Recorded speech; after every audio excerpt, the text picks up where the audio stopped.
perhaps out of a frustration at mixing the sound but never making it. The vision they had stretched all the way back to a night they'd seen the light at Parliament's Mothership Connection on acid. They'd taken us to our first rave, turned us on to a new super stylish genre where the kick drum was the front man, the audience the band, and no one needed a hero. These guys had helped build the first of the famous pyramid stages and were now assembling an event that would become the stuff of legend, the experimental sound field.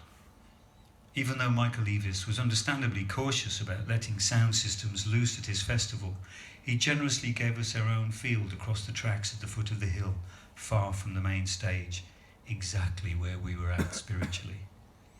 Out there on the edge of that huge site, I discovered a festival I'd heard about but had never shown much interest in. The original voice of Glastonbury, perhaps.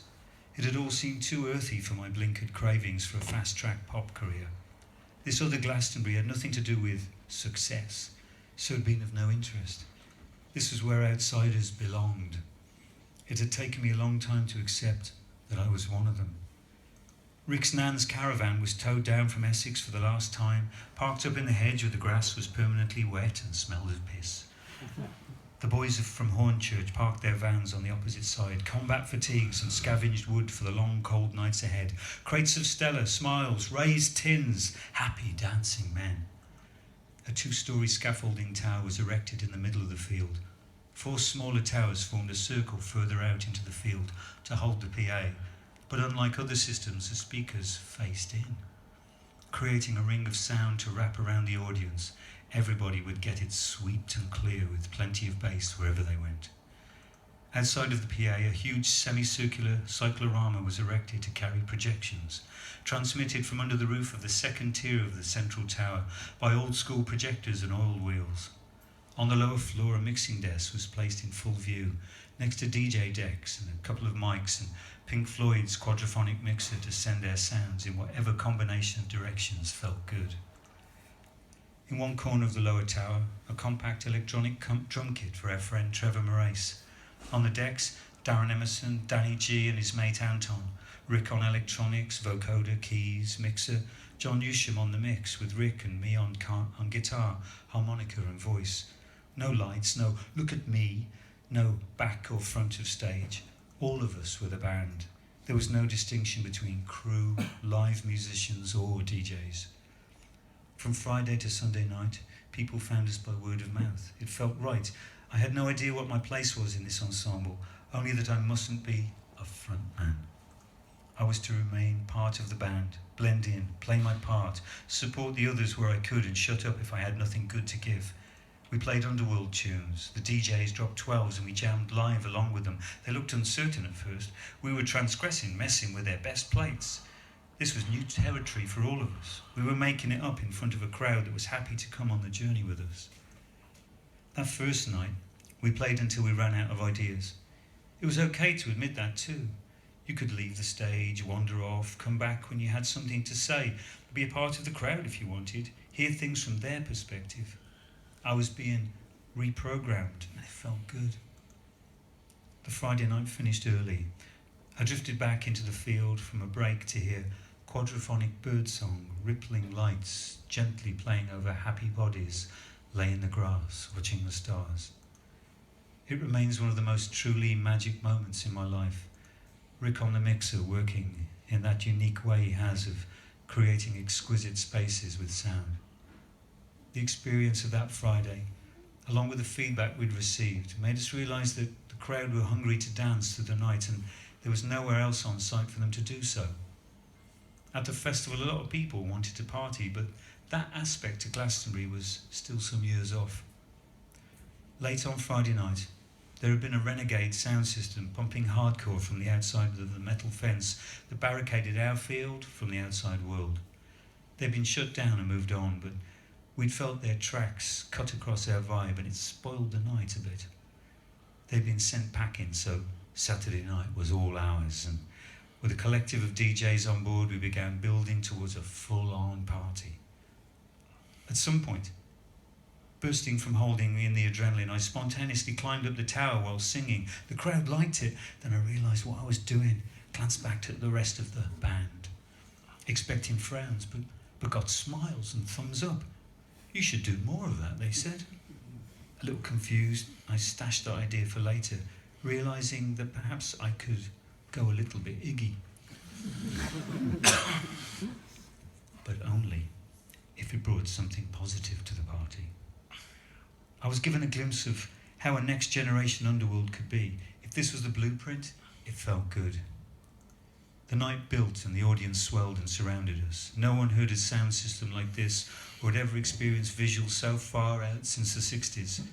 We played, left and returned as we felt, no longer tied to having to be on stage, each of us wandering through the crowd to feel how they felt out in the furthest edges. The haunchers posses danced, drinking beers round junkwood fires. Musicians from other bands wandered over and sat in. An infectious spirit of openness and generosity pervaded. Then, sometime late in the night, one of our crew said the DJs from the hardcore system had got shut down and were asking if they could play with us. My heart stopped.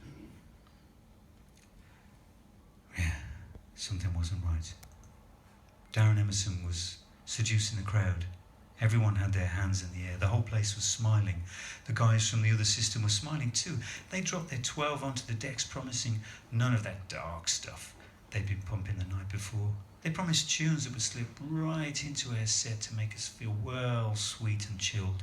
Nothing to shake our little world. But then I saw it unfold. And it was so cool how they did it. To start with, everyone was super friendly.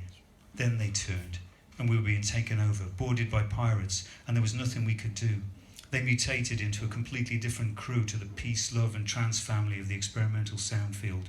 1 second their record was on the deck, slotted right into Darren's groove, then everything turned nasty. Darren saw it coming before I did, that 12 spinning sweetly, everybody happy. These guys are all right, we got them wrong. Then a hand reached out of the dark, eyes wild and wide, grinning, fingers on the speed control, pushing up, up, up, cranking the BPM, the beats climbs from trance to hardcore, and we'd been shafted. We recoiled, horrified. Darren shook his head. I told you so. Our gear was in their hands. All our precious stuff, our dreams, our crowd. What was going to happen to these beautiful people? A familiar cold fist was in my stomach again. The tower was crawling with them. They were climbing all over it. These weren't. We weren't fighters. And there was no backup, no security, no rescue plan. Giant red spiders were in the rigging. We were alone at sea, miles from land, and sinking. Wild razor grins came up close, pushed us out, took our places. There was no space for us now. There were too many of them, and they were ready for anything. And then, something weird and incredible happened. Something that to this day has changed my perception of audiences and restored my faith in humanity. The crowd stopped dancing, faced the tower, and began to boo. They could see and feel exactly what was happening, and they didn't like it, weren't going to take it, and there were a lot of them, and they were feeling aggrieved, looking to get hostile if things didn't get back to the way they wanted. Wild glances were exchanged, shocked looks, pale expressions from the hardcore crew. The DJ pulled his record off the decks, and they were gone, arriving fast but leaving faster. The crowd let out a howl, punched the air as Darren took the decks back. He dropped a needle and they got back into the serious business of dancing. Cigarettes were lit, beers cracked, air expelled, relieved glances exchanged. We'd come this close to not only losing our gear, but also losing a lot of people, and a lot of people getting hurt. And the audience had saved us. Never underestimate your audience. Collectively, they have the power to do extraordinary things. 18 hours later, sun's up. We sat around the fire, mugs of tea, silent, rinsed out, cleansed, nothing left to say, said it all. The longest gig we've ever played. 18 hours. Smiling to one another, happy and fulfilled. The audience drifting off, waving, shouting, gratified, thank you. I was empty and feeling good. a rare silence between my ears. It felt so good to be sat on a log with a mug of tea and a growing sense of excitement that something, somewhere in this abstract, improvised, unfettered event was the seed of a new band, a blueprint, and a direction for what we could become if we wanted. It wasn't my vision or my idea for once. I hadn't tried to interfere or control. I trusted a little more in Rick and the good people around us. Gone with the flow, and it had turned out great. I'd arrived at a place outside of anything I could imagine, and it felt good and right and exciting. Rick's hands would be on the wheel from now on, and I remain eternally grateful.